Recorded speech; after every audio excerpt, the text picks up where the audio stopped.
Hello everyone, welcome back. It's time to get the reading done for the month of June as we move closer to the summer equinox. Or sorry, summer solstice, not equinox. Those have already happened, but we're getting ready for June 21st, 20th and 21st, that's the region where we generally have the summer solstice happen. So we'll be seeing an energy shift and leaving the spring and heading into the summer for those of us in the northern hemisphere. You'll be entering winter for those in the southern hemisphere. Much has been going on in the world and much has been pushed for the aspect of opening up, depending on what country and the state of the world you're in. But we're going to go ahead and get the ancestors in to see what the month of June holds for us as we start going into Pride Month for those of us here in the U.S. So let's see what the ancestors have to say.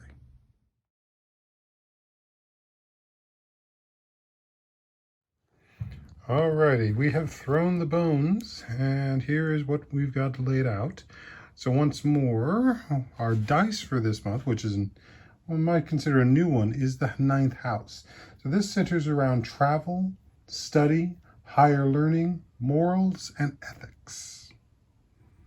So everything that our reading is going to be talking about is in relation to, in some ways, the topics of travel, study, higher learning, and morals and ethics. Now, in addition to that, we have our Adinkra card, which is this 5 tufts of hair, which is spirituality, priestly office, loyalty, and adoration.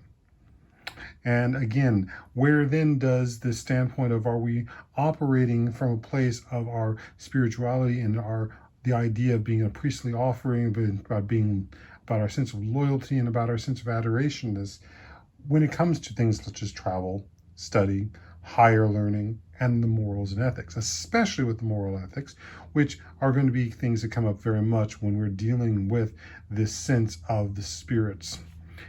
And number 5 is one that is often associated with the goddess Oshun. So there's aspects of love, fertility, money, and our speech. Again, qualities that are very well needed by a priest or those who hold a spiritual office. But equally, stuff that is important when we're talking about how and why we're speaking about why we're traveling, how and speaking why we are studying, how we are speaking and focusing for getting our higher learning, and most especially, as I said, the moral and ethics of what we are doing towards spirit and bringing it about.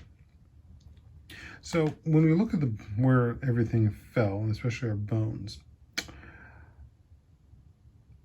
there is a bit of a, let's call it, I want to call it a schism, but there is a bit of a void here.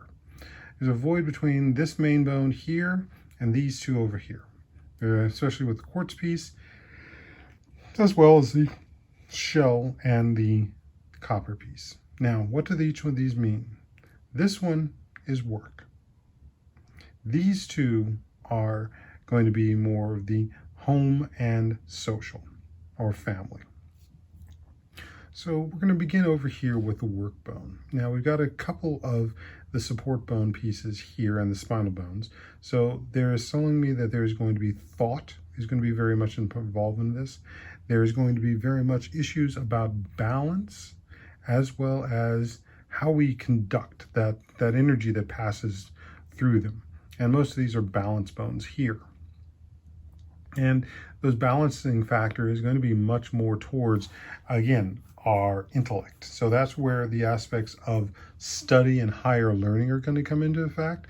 And again, how are we operating with a sense of spirituality, that sense of the officiousness that we offer with spirit, and that sense of loyalty. And again, our work is not just what we do for money, it's what we do and our purpose and our actions here in the world.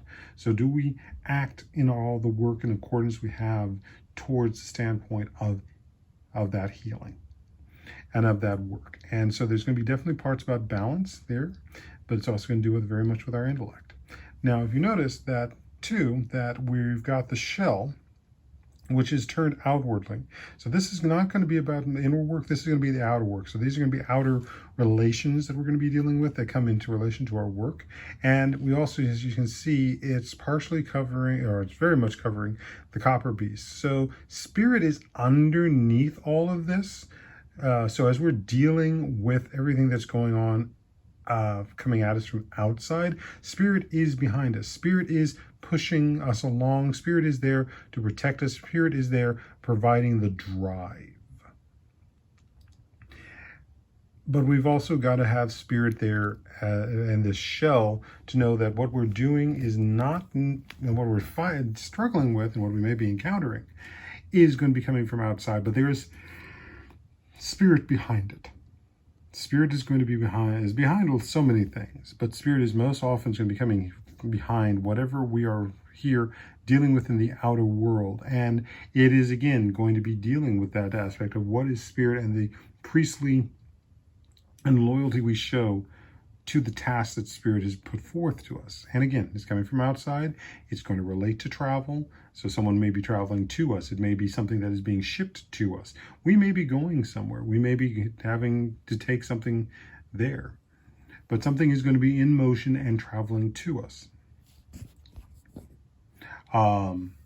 There's also going to be the issue of studying and higher learning and their moral ethics coming into us around that.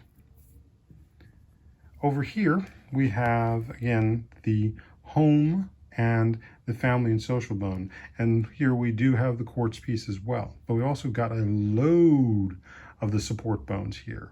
Even so, we also have the broken rib bone here, as well as the crutch, both the rib and pieces of the broken rib bone. So we've got the sort of dagger one and the cane one.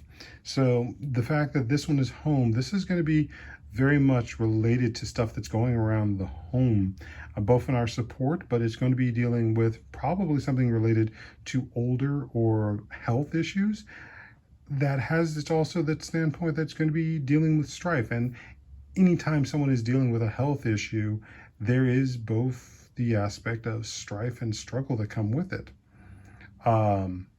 Especially when we look at this standpoint too of what's happening with a sense of traveling. Is there shall we say, a bucket list trip that's coming up or that needs to happen? That might be the one to do. There may be stuff we need to go into studying, like learning more about the family genealogy.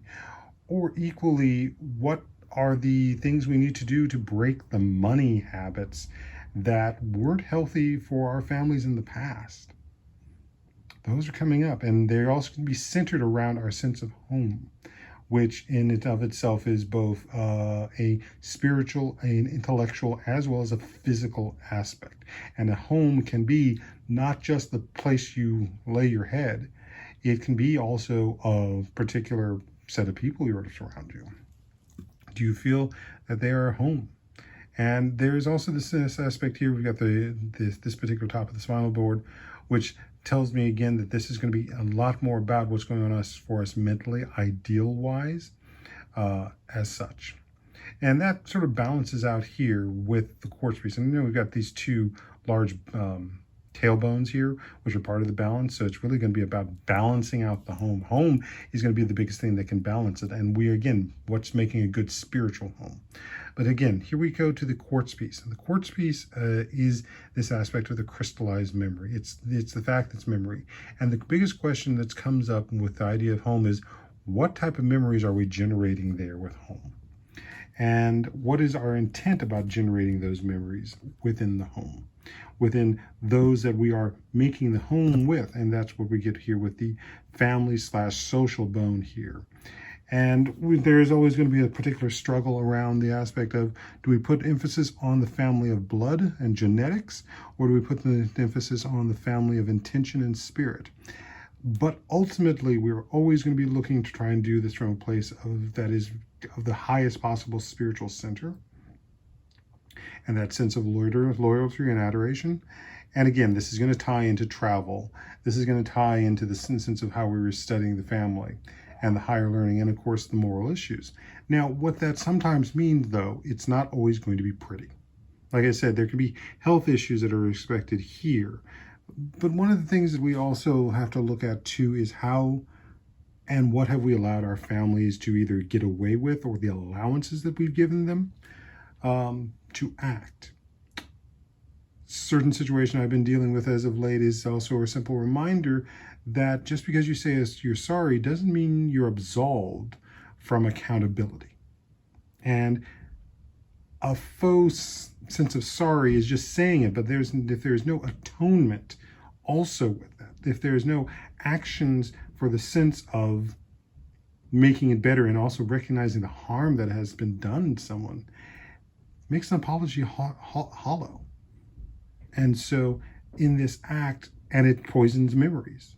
It means that this crystallized memory here is going to be the memory of the harm and of the lack of recognition of also the accountability that's here.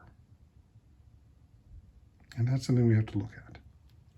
Now, we've got some wishes that are going to be coming in. We've also still got more balance. It's going to be coming around the family, and there's balance that needs to happen in families. There can be some very big dynamics in there that can unbalance a family. And sometimes there are those members within our family who enjoy unbalance. And that's what we need here. We need to have balance. And we need to have that sense of spirit. Over here, we've got kind of our wishbone, and there's going to be some choices that are coming up because it's going to be kind of falling into this void, and some choices are going to be coming up, and there's going to be some wishes. And what are those wishes? What are those choices that are going to be made that relate to our work, that relate to our home and family, that fill and maybe bridge this gulf? And how can we operate from a sense of spirit with that? And these are also some things that are going to be coming in for the month of July that deal with balance and deal with how we can think about these things. So that's what we're seeing right now with this month of June, that there is just going to be the aspect of how can we move with spirit in all of this? How can we move with the greatest level of both morals and of ethics? Because they're not always the same thing. Morals is a hard right or wrong. Ethics is about the gray in between. And we also have to trust that sometimes spirit wants us to operate more with the gray than the hard morals. And trust that spirit will bring us to whatever it is in that ethical choice that is going to be the best, because sometimes it's not always black and white. So with that, I wish you well. I wish you a good summer solstice. And on behalf of the spirits and all that have come to speak in this reading, Ashe.